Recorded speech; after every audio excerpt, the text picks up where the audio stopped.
स्मृति न्यायालय का मुकदमा। सुनहरा तराजू अनंत न्यायालय के बीचों बीच स्थिर खड़ा था। एक पलड़े पर पूरी सृष्टि, दूसरे पलड़े पर आर्या का नाम चमक रहा था। अद्वैत बीच में खड़ा था। उसके चारों ओर 12 महागवाह, 13वें महागवाह अक्षर, महाशून्य, आदिशून्य और भाग्य की संरक्षिका मौन खड़े थे। तभी भविष्य का अद्वैत अपने सिंहासन से उठा। उसकी आंखों में वर्षों का दर्द था। उसने शांत स्वर में कहा, अद्वैत, आज तुम्हारा मुकदमा नहीं है, आज तुम्हारे निर्णय का मुकदमा है। पूरा न्यायालय रोशनी से भर गया। अचानक हवा में एक विशाल दर्पण प्रकट हुआ। भविष्य के अद्वैत ने हाथ उठाया। दर्पण में एक नया दृश्य दिखाई देने लगा। भविष्य, 500 वर्ष बाद, टूटी हुई आकाश गंगाएं, जले हुए ग्रह, बुझ चुके तारे और एक वीरान ब्रह्मांड। उस वीराने के बीच भविष्य का अद्वैत अकेला बैठा था। उसकी गोद में एक पुराना लॉकेट था। उसी लॉकेट में आर्या की तस्वीर थी। वह धीमे से बोला, मैंने उसे बचा लिया। लेकिन पूरी सृष्टि खो दी। दृश्य समाप्त हो गया। पूरे न्यायालय में सन्नाटा छा गया। अद्वैत की आंखें नम हो गईं। तो यह भविष्य सच है? भविष्य का अद्वैत बोला, यह उन अनगिनत संभावित भविष्यों में से एक है जिसे मैंने स्वयं जिया है। महाशून्य आगे बढ़ा। मैंने भी यही भविष्य देखा था। इसीलिए मैं चाहता था कि तुम सच्चाई जानो। तभी तराजू अपने आप हिलने लगा। उसके ऊपर अग्नि के अक्षर उभर आए। पहला साक्ष्य प्रस्तुत किया जाए। पूरा न्यायालय कांप उठा। अचानक सैकड़ों सुनहरी जंजीरें हवा में घूमी और एक आकृति को बांधकर सामने ले आईं। उसे देखकर अद्वैत की आंखें फैल गईं। वह कोई और नहीं, कालांत था। वही योद्धा जिसने पहले गवाह नंबर 27 अय्यन को मारा था। कालांत शांत खड़ा रहा। भविष्य के अद्वैत ने पूछा, कालांत, क्या तुम स्वीकार करते हो कि तुमने अय्यन की हत्या की? कालांत ने बिना झिझक उत्तर दिया, हां। पूरा न्यायालय गूंज उठा। लेकिन अगले ही पल उसने कहा, लेकिन मैंने उसकी हत्या नहीं, उसकी अंतिम इच्छा पूरी की थी। अचानक स्मृति न्यायालय के बीचों बीच एक सुनहरी तलवार प्रकट हुई।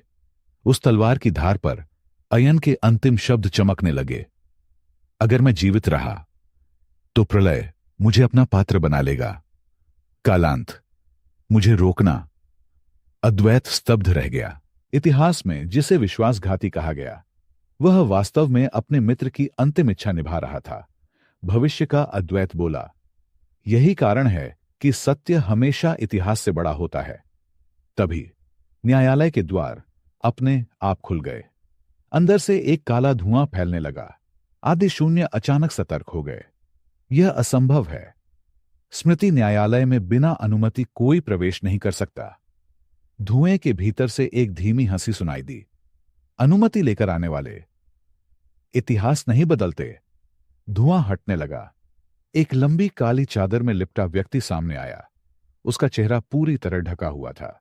उसने सीधे भविष्य के अद्वैत की ओर देखा और कहा, तुमने अभी तक इन्हें यह नहीं बताया कि असली अपराधी कौन है? भविष्य का अद्वैत पहली बार चुप हो गया। अद्वैत ने तेज आवाज में पूछा, कौन है वह?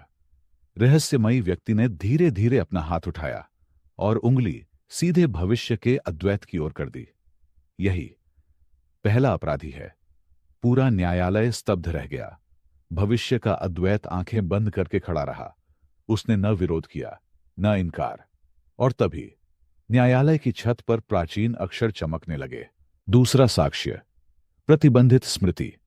सभी की नजरें उस ओर उठ गईं, क्योंकि अगली स्मृति पूरी सृष्टि का सबसे बड़ा रहस्य खोलने वाली थी। स्मृति न्यायालय की दीवारों पर प्राचीन मंत्र चमकने लगे। सुनहरा तराजू अपने आप घूमने लगा। आकाश में एक गूंजती हुई आवाज सुनाई दी, दूसरा साक्ष्य प्रस्तुत किया जाए। जैसे ही ये शब्द गूंजे, न्यायालय के बीचों बीच एक विशाल स्मृति क्रिस्टल प्रकट हुआ। उसके भीतर धुंध घूम रही थी। भाग्य की संरक्षिका का चेहरा पीला पड़ गया। उन्होंने घबराकर कहा, नहीं, यह स्मृति कभी नहीं दिखाई जानी चाहिए। लेकिन भविष्य का अद्वैत शांत खड़ा रहा। उसने अपनी हथेली स्मृति क्रिस्टल पर रखी। क्षण भर में धुंध हटने लगी। 10,000 वर्ष बाद का भविष्य। पूरा ब्रह्मांड खंडहर बन चुका था। अनगिनत ग्रह राख बन चुके थे। महाशून्य घायल अवस्था में पड़ा था। आदि शून्य मौन थे। 12 महागवाहों के सिंहासन टूट चुके थे। उन सबके सामने एक अकेला योद्धा खड़ा था। वह था भविष्य का अद्वैत। उसके हाथ में एक दिव्य तलवार थी जिसके चारों ओर समय की लपटें जल रही थीं। उसकी आंखों में आंसू थे। वह धीरे से बोला, मुझे माफ कर देना। और अगले ही क्षण उसने वह तलवार सीधे सृष्टि हृदय में भोंक दी। पूरा ब्रह्मांड सफेद प्रकाश में डूब गया। दृश्य समाप्त हो गया। पूरा न्यायालय स्तब्ध था। अद्वैत की आवाज कांप गई।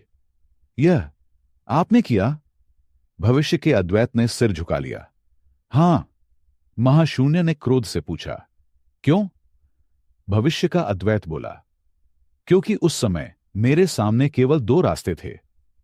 या तो पूरी सृष्टि प्रलय का दास बन जाती, या मैं स्वयं सृष्टि का अंत कर देता ताकि वह उसके हाथ न लगे। आदि शून्य ने आंखें बंद कर लीं। मैं उस दिन भी तुम्हें रोक नहीं पाया। अचानक स्मृति क्रिस्टल में एक और दृश्य उभर आया। इस बार भविष्य का अद्वैत अकेला नहीं था। उसके पीछे कोई खड़ा था, लेकिन उसका चेहरा धुंध से ढका हुआ था। रहस्यमयी व्यक्ति ने उसके कंधे पर हाथ रखा और कहा, याद रखना, जब समय टूटेगा तो अतीत का अद्वैत ही हमें बचाएगा। दृश्य फिर गायब हो गया। अद्वैत ने तुरंत पूछा, वह कौन था? भविष्य का अद्वैत कुछ कह पाता उससे पहले न्यायालय जोर से कांप उठा। स्मृति क्रिस्टल में दरार पड़ गई। एक काली आवाज गूंजी, अब बहुत हुआ। पूरा न्यायालय अंधेरे में डूब गया। दरारों से काला धुआं निकलने लगा। उस धुएं से एक विशाल आकृति बनने लगी। भाग्य की संरक्षिका घुटनों पर बैठ गईं। यह असंभव है। प्रतिबंधित स्मृतियों का रक्षक स्वयं आ गया। अचानक एक विशाल काले कवच वाला योद्धा सामने आ खड़ा हुआ। उसके हाथ में समय से बनी हुई एक जंजीर थी। उसकी आंखें जलते हुए नीलम जैसी थीं। उसने न्यायालय की ओर देखकर कहा, जिस सत्य को युगों तक छिपाया गया, उसे देखने का अधिकार तुम में से किसी को नहीं है। अद्वैत ने सत्य वज्र उठाई। और तुम कौन हो? उस रहस्यमय योद्धा ने अपना हेलमेट उतारा। उसे देखते ही भविष्य का अद्वैत पीछे हट गया। महाशून्य की आंखें फैल गईं। आदि शून्य भी स्तब्ध रह गए, क्योंकि वह योद्धा बिल्कुल अद्वैत जैसा दिखता था, लेकिन उसके माथे पर का चिन्ह नहीं था, बल्कि एक काला चिन्ह चमक रहा था। शून्य शून्य, उसने मुस्कुराकर कहा, मैं हूं अनादि, वह अद्वैत जो कभी प्रकाश के मार्ग पर चला ही नहीं। पूरे न्यायालय में सन्नाटा छा गया। क्या? एक नहीं, 2 नहीं, बल्कि 3 अद्वैत अलग अलग समय रेखाओं में मौजूद थे। और तभी अनादि ने अपनी जंजीर जमीन पर मारी। पूरा स्मृति न्यायालय टूटने लगा। उसने अंतिम बार अद्वैत की ओर देखकर कहा, अगर तुम सच जानना चाहते हो तो पहले मुझे हराना होगा। स्मृति न्यायालय की छत टूटने लगी। समय की दरारों से बिजली जैसी ऊर्जा निकल रही थी। बीचों बीच 3 योद्धा खड़े थे। अद्वैत, वर्तमान का अंतिम साक्षी। भविष्य का अद्वैत, जिसने एक बार सृष्टि का अंत किया। अनादि, वह अद्वैत जिसने कभी प्रकाश का मार्ग नहीं चुना। तीनों एक दूसरे को देख रहे थे। पूरा ब्रह्मांड जैसे अपनी सांस रोक चुका था। महाशून्य ने धीरे से कहा, अगर ये तीनों आपस में लड़ पड़े तो समय की सभी रेखाएं टूट जाएंगी। लेकिन अनादि हंस पड़ा। यही तो मैं चाहता हूं। उसने अपनी समय जंजीर हवा में घुमाई। एक ही वार में न्यायालय की चारों दिशाओं में दरारें फैल गईं। उन दरारों से सैकड़ों अलग अलग समय रेखाएं दिखाई देने लगीं। कहीं पृथ्वी कभी बनी ही नहीं थी, कहीं महाशून्य राजा था, कहीं अद्वैत का जन्म ही नहीं हुआ था, और कहीं आर्य स्वयं अंतिम साक्षी बन चुकी थी। अद्वैत ने आश्चर्य से पूछा, यह सब क्या है? भविष्य का अद्वैत बोला, यह संभावित संसार है।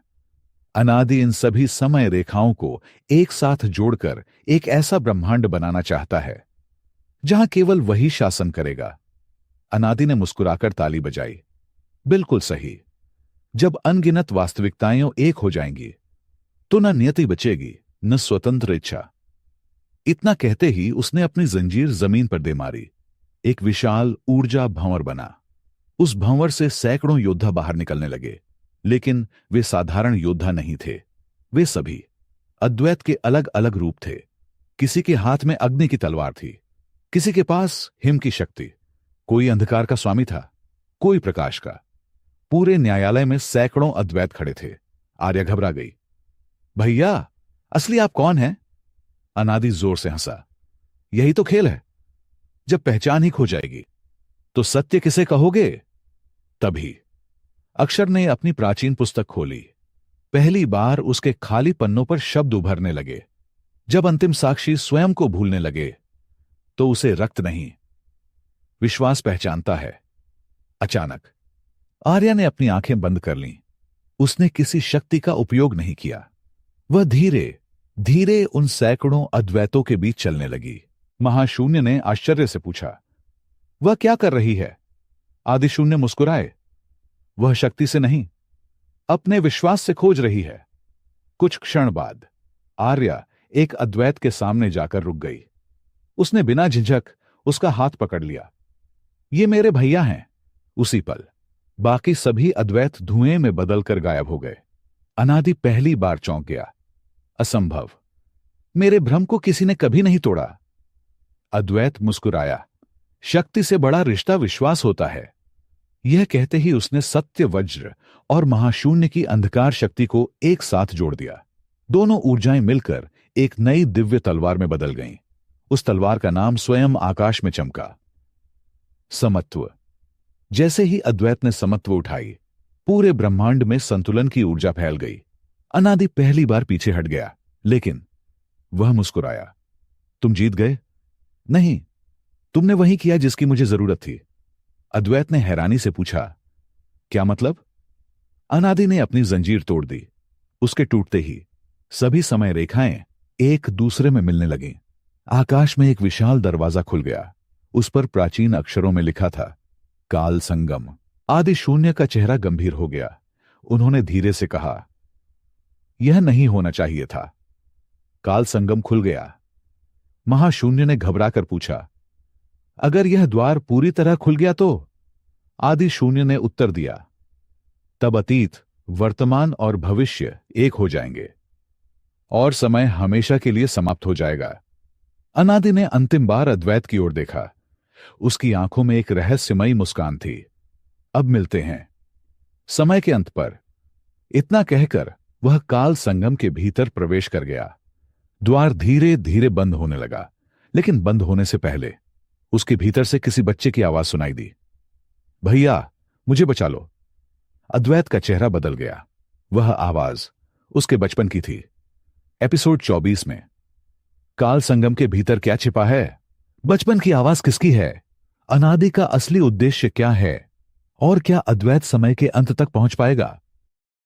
अनादि के काल संगम में प्रवेश करते ही पूरा ब्रह्मांड कांप उठा। विशाल द्वार धीरे धीरे बंद हो रहा था, लेकिन उसके भीतर से आती वह मासूम आवाज अब भी गूंज रही थी, भैया, मुझे बचा लो। अद्वैत का दिल तेजी से धड़कने लगा। वह आवाज किसी और की नहीं, बल्कि उसके अपने बचपन की थी। आर्या ने उसका हाथ पकड़ लिया। भैया, मत जाइए। मुझे लगता है ये जाल है। महाशून्य भी आगे बढ़ा। मैं भी यही सोचता हूं। अनादि कभी बिना कारण किसी को नहीं बुलाता। लेकिन आदि शून्य ने आंखें बंद कर लीं। कुछ क्षण बाद उन्होंने कहा, वह आवाज झूठ नहीं है। काल संगम कभी झूठ नहीं दिखाता। वहां जो भी दिखाई देता है वह किसी न किसी समय रेखा में सच होता है। अद्वैत ने एक पल भी देर नहीं की। उसने समत्व तलवार उठाई और काल संगम की ओर दौड़ पड़ा। महाशून्य भी उसके पीछे कूद गया। आर्या उन्हें रोकना चाहती थी, लेकिन तभी सुनहरी रोशनी की एक दीवार खड़ी हो गई। भाग्य की संरक्षिका बोली, काल संगम का नियम है, एक समय में केवल 2 ही प्रवेश कर सकते हैं। आर्या की आंखें भर आईं। भैया, वापस जरूर आइएगा। अद्वैत ने मुस्कुराकर सिर हिलाया। अगले ही क्षण वह और महाशून्य काल संगम के भीतर प्रवेश कर गए। समय का अंत। अद्वैत ने जैसे ही आंखें खोलीं, वह स्तब्ध रह गया। न वहां आकाश था, न धरती, न तारे, न सूरज।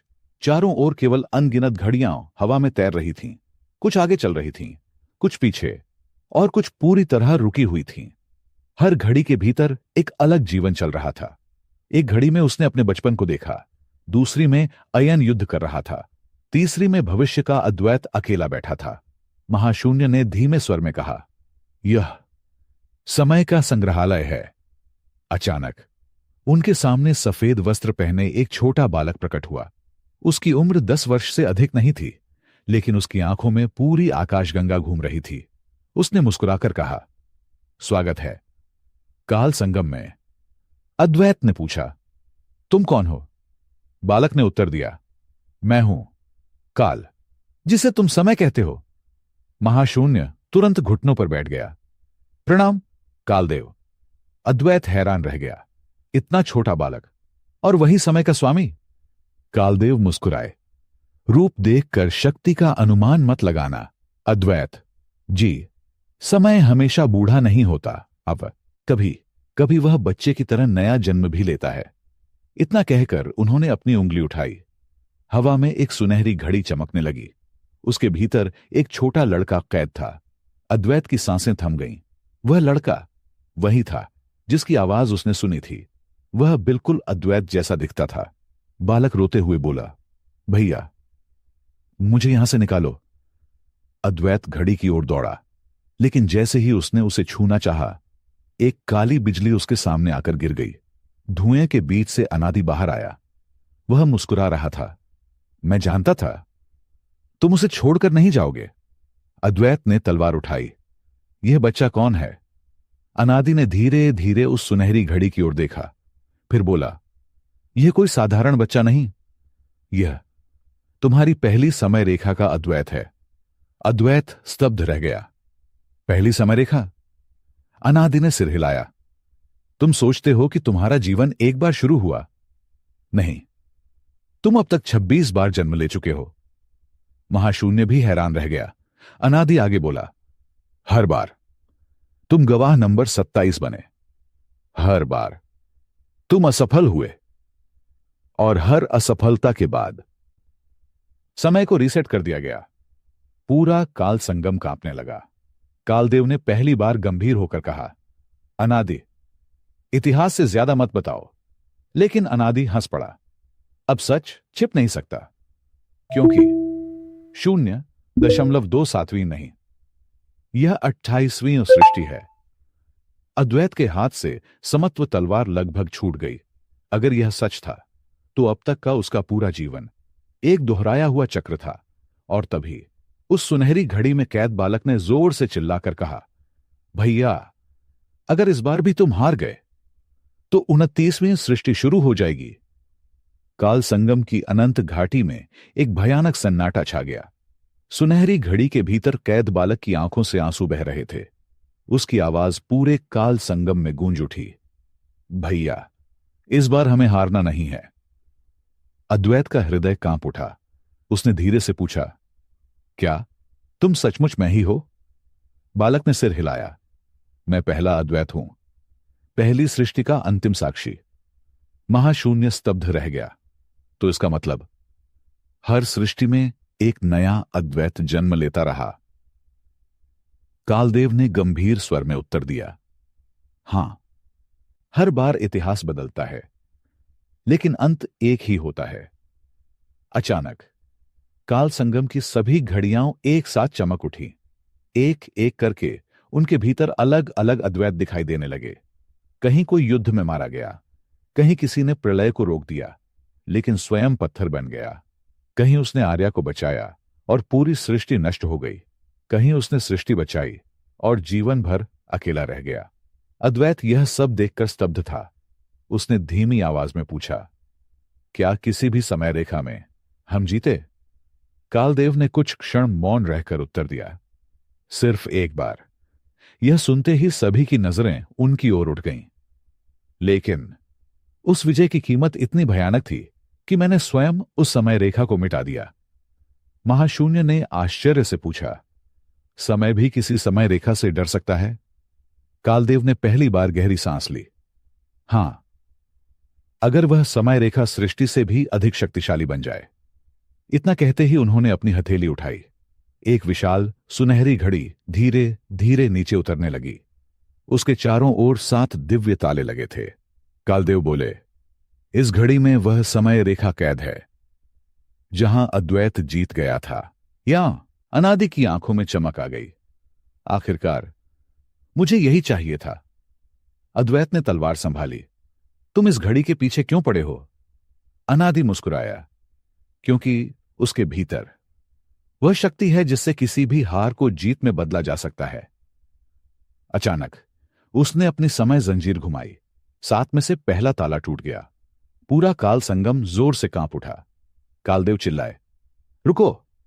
अगर 7 ताले टूट गए तो सभी 28 सृष्टियां एक साथ टकरा जाएंगी।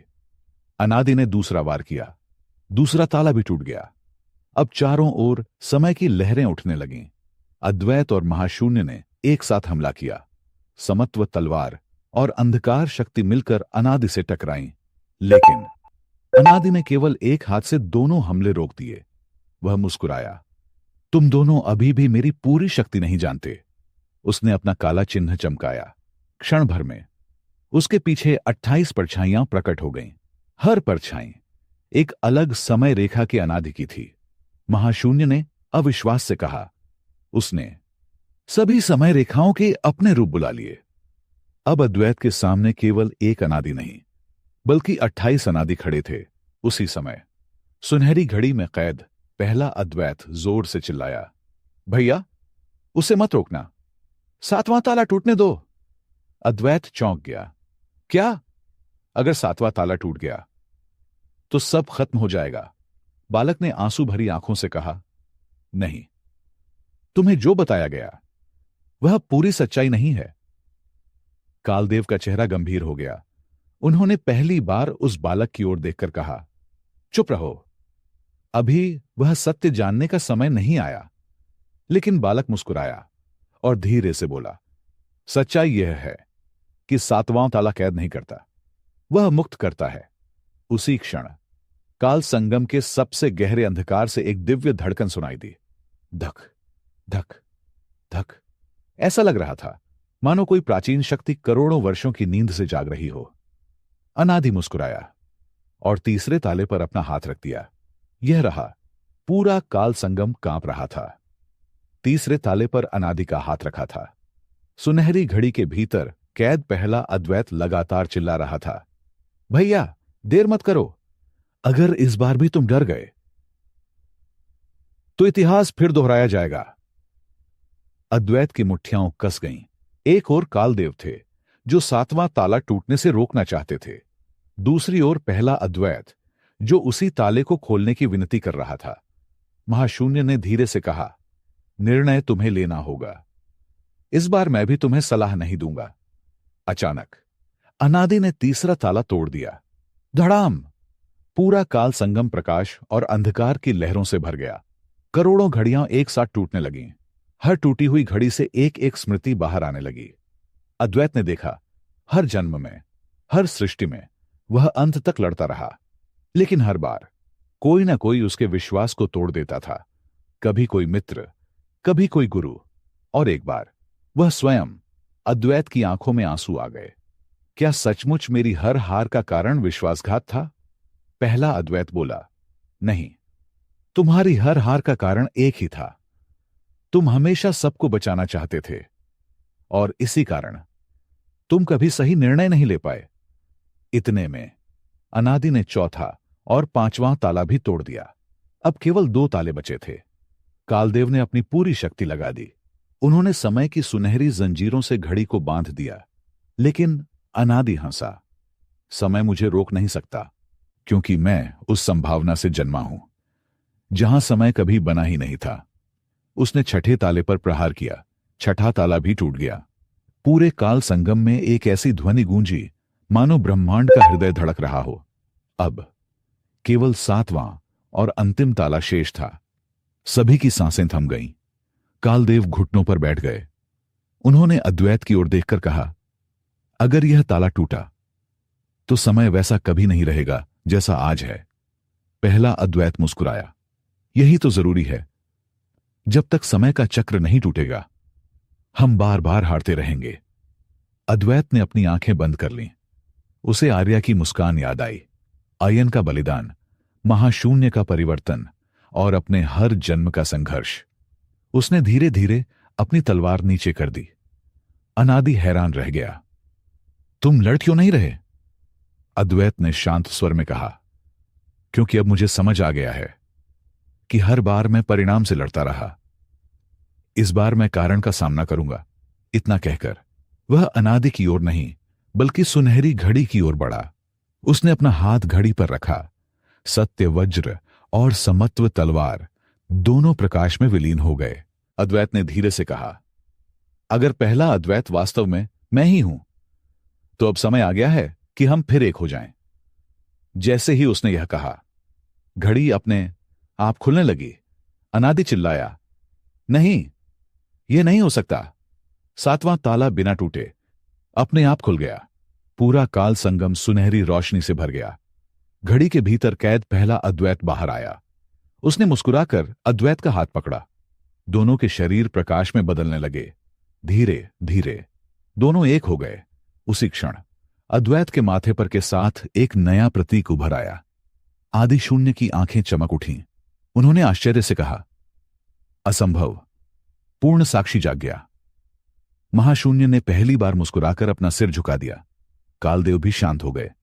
लेकिन अनादि हंसने लगा, इतनी जोर से कि पूरा काल संगम गूंज उठा। अद्वैत ने पूछा, तुम हंस क्यों रहे हो?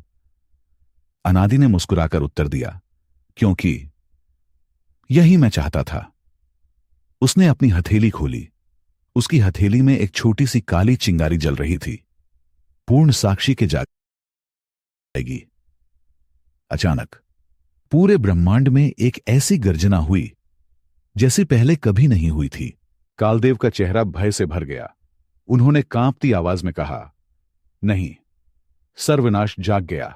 दूर समय के सबसे पुराने अंधकार में 2 विशाल लाल नेत्र खुल गए। उनकी दृष्टि सीधे अद्वैत पर थी और एक प्राचीन आवाज गूंजी, पूर्ण साक्षी, मैं हजारों युगों से तुम्हारी प्रतीक्षा कर रहा था।